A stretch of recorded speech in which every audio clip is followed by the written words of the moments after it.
Hello everyone, Wylock here. Thanks for joining me for part 8 of the Tomb of Horrors build. Largest room of the dungeon today, and I had a couple of mishaps, but this ended up being a lesson in perseverance, so I'm going to show it to you as it happened. And remember that our sponsor is Heroes Horde for you 3D printers out there. Excellent selection, including all True Tiles lines. First thing to get out of the way is this 10 square long, single space wide corridor, or tunnel. So that's made the exact same way as I've done before. Gets the dark gray, then the stamp, and then blacked out. I also connected these pieces together with tape so that they'd swivel, easier for storage and for keeping track of, one piece instead of 3. Now here's the hallway segment that leads up to the big room 25, and notice I've got this mounting point here that's set a 1/4 inch in from where the wall normally would be. That is to allow room for the adamantine block. This block is a double clip-on, so the players will approach it first, and I can clip it on at that time, but then later it is able to connect this hallway to the big room on the other side, as well as joining 2 of the quarters of that big room on the other side. You'll see what I mean in a moment. So having this double clip-on really helps everything from a practical, technical standpoint on the table. 25, the Pillared Throne Room. You look upon an enormous chamber colored in pastels. A forest of massive, many-hued columns support the ceiling. Pastels. This room is a massive room. I am not going to do it in one tile. I divided it into fourths. So I'm using double corrugated cardboard as usual, attaching on my walls, which are 3/4 of an inch tall. I'm also attaching those 3 small rooms in the north side. I'm going to make those part of the tile rather than like an insert. It's just going to be easier for later on. Then I set about the chipboard squares. A lot, and I mean a lot, of squares. Over 400 for this room alone. But I kept at it, about 6 months and some carpal tunnel lit. I'm just kidding. It was like 2 hours to do all this, but my wrist was killing me. Got them all done, cut the chips in 25% of them or so, and then drew a grid on the tile to help myself make sure it was all aligned when they're hot glued on. And here we go. I go to hot glue it, and oh no! My hot glue gun is broken. I can feel something giving way in the trigger. See, it's moving, but it's not pushing hot glue. And I've taken this model apart before. It's not easy to put back together. So I'm thinking this one is probably toast. But not to worry. Boom! The Surebonder 100 watt hot glue gun. This has been sitting in my cabinet for some time. Perfect opportunity to check it out. Look how much bigger it is. This thing is awesome. So while this is plugged in and heating up, I'm just going to take a moment. Let's review its features. This is the Pro 2 TAC 100 100 watt high output professional hot glue gun. It has safety features. Oh, with an asterisk and no corresponding asterisk, so that concerns me a little, but whatever. Interchangeable nozzle, standard fare, got a trigger. Oh, and an on-off switch. An on-off switch, which seems to be presented on the front of the box like a feature. What a novel idea for an electronic device to have an on-off switch. Heavy duty, 1.5 pounds of glue per hour. Don't measure in sticks, measure in pounds. And 2.5 times more power than something. It's just got more power. Rockin'. Well, I'm excited to try it. Real quick, here it is in the lineup. The one in the middle is the one that's about to be retired. I've got my detail one on the other side, and then this bad boy. It is a monster. And it feels like butter. You just breathe on the trigger, and it chews through this 7/16 inch hot glue gun stick. It is amazing, and the power is intoxicating, I won't lie. It is fun to use. In fact, it's almost unwieldy. You could not use this for doing detail work like I do on some of my other projects. I'm going to still use the small glue gun, but look at that. And I did a test with a stick. This thing never loses heat. It will chew through a stick completely. So, do we need 100 watts in our hobby?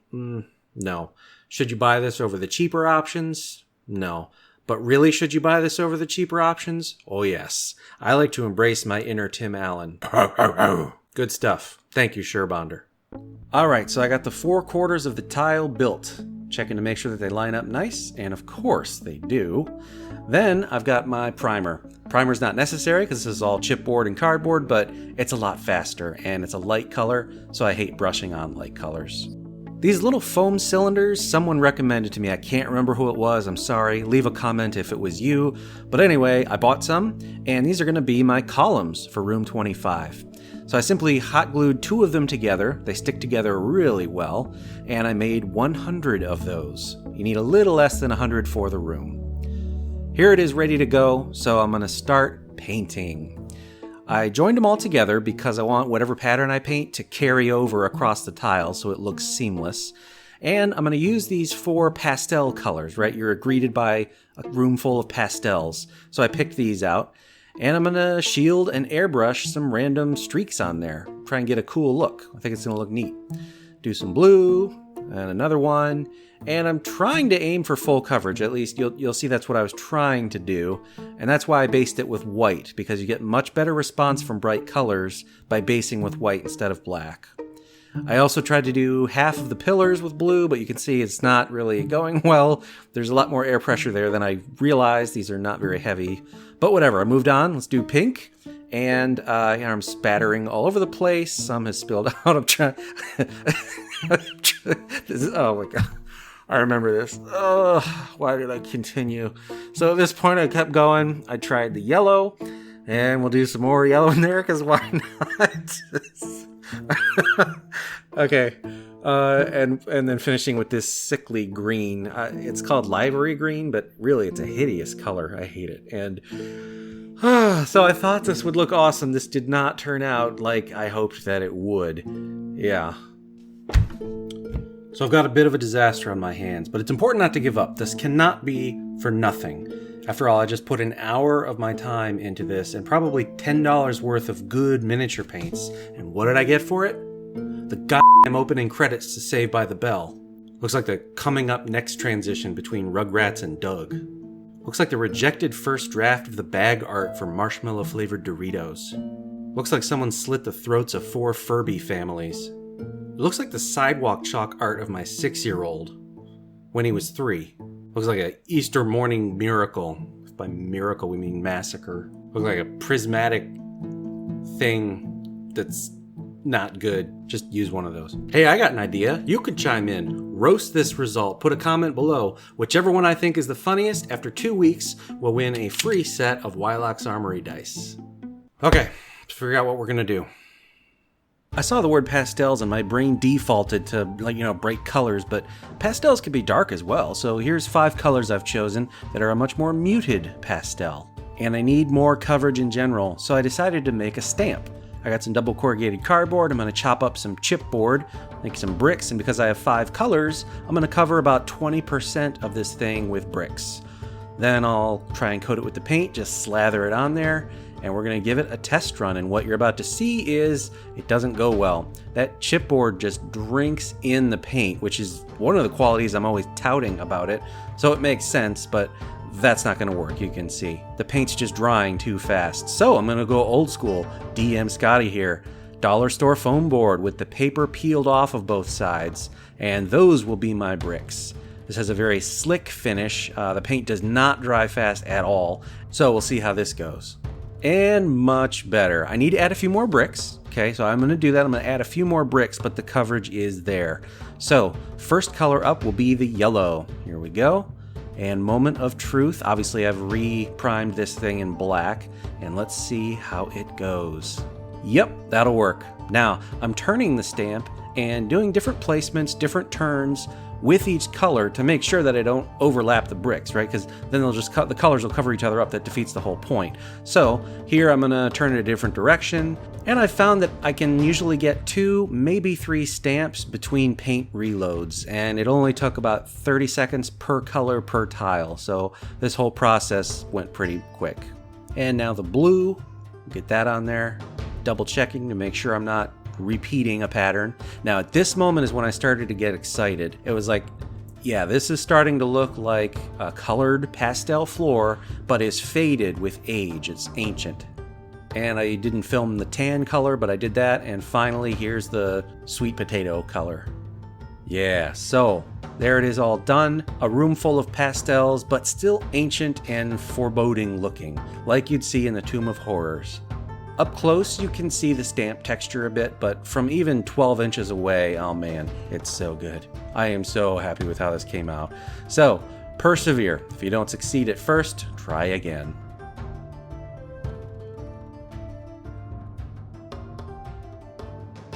Those foam columns take paint really well, so I just did 1/5 of them in each color. And I made 100 columns total, so that's 20 in each color.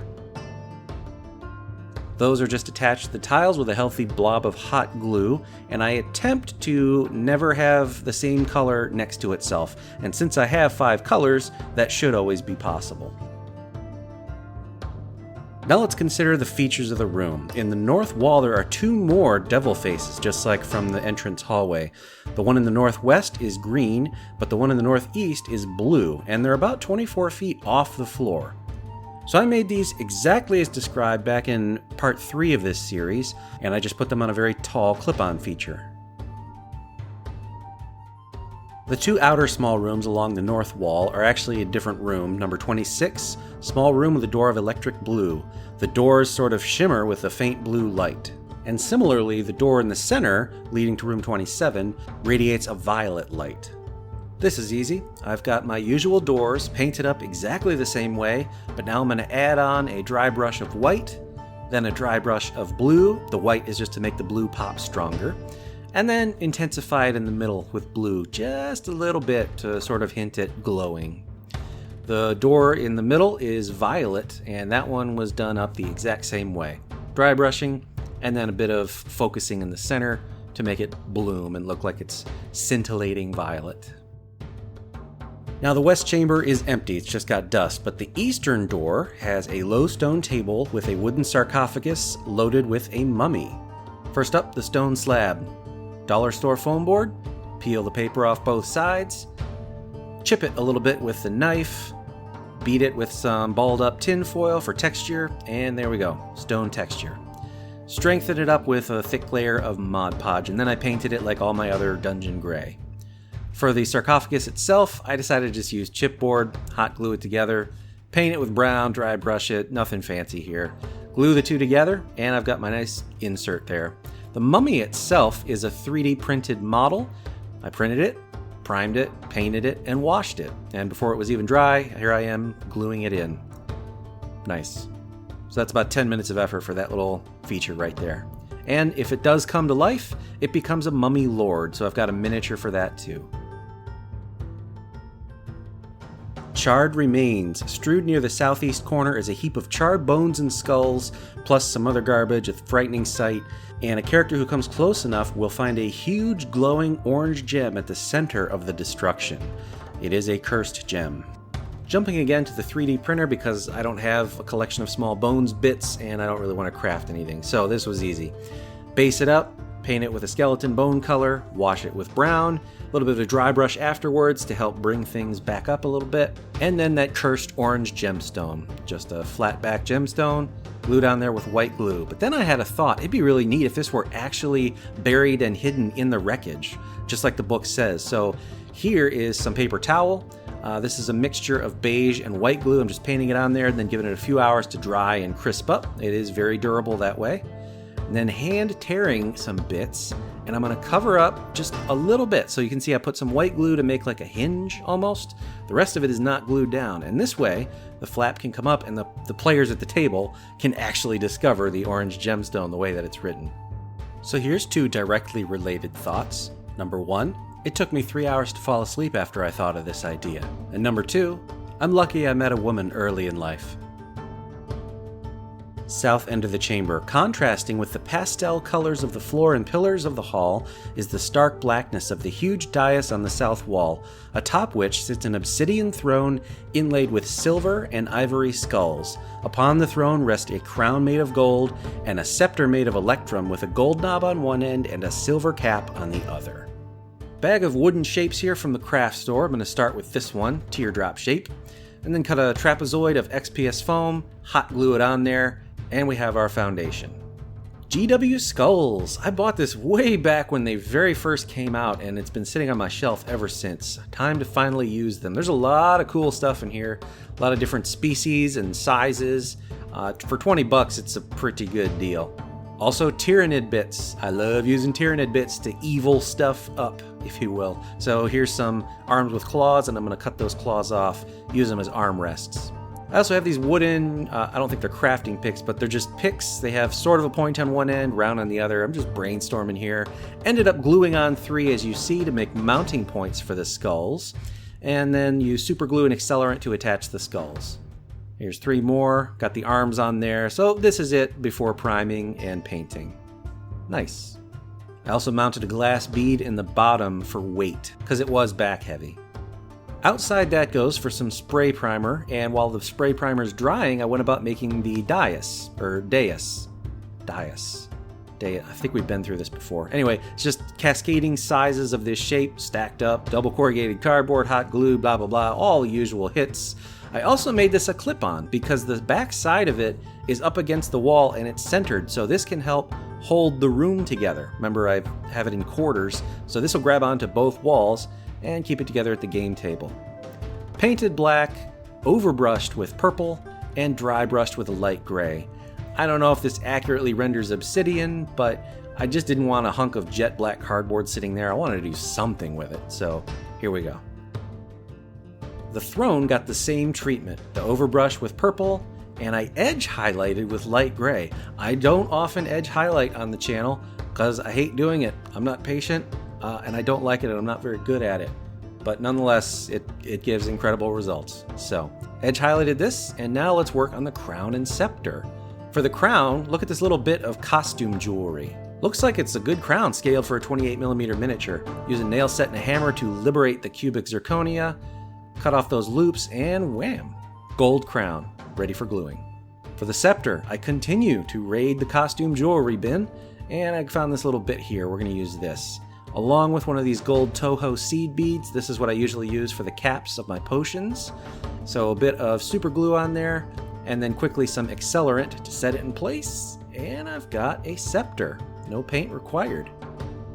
Okay, I'll be back in 15 seconds. You guys just enjoy this final version of the throne. I'm gonna go set up the final tour.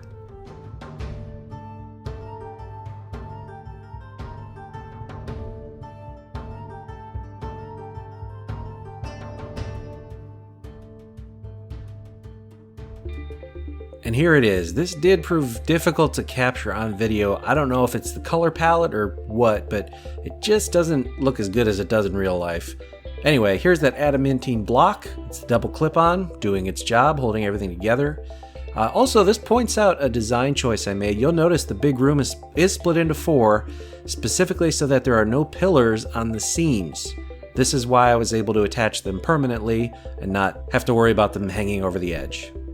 3 doors along the north, glowing, nice.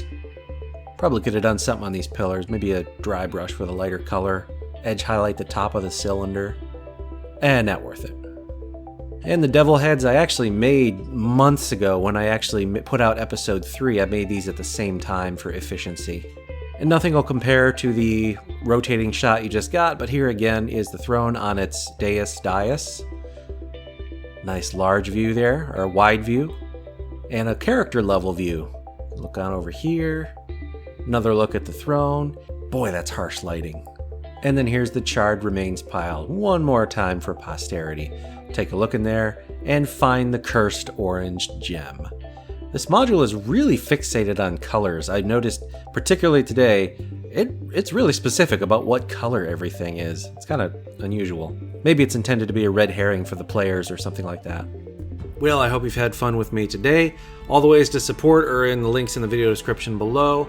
My longtime viewers will know that I like to bounce around from project to project, just whatever interests me at the time. I'm a little burned out on the Tomb of Horrors right now, so it may be a month or 2 before I get back to it, but rest assured, we're gonna have a big finish.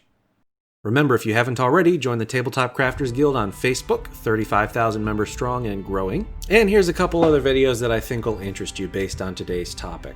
I am Wylock, make things and play games.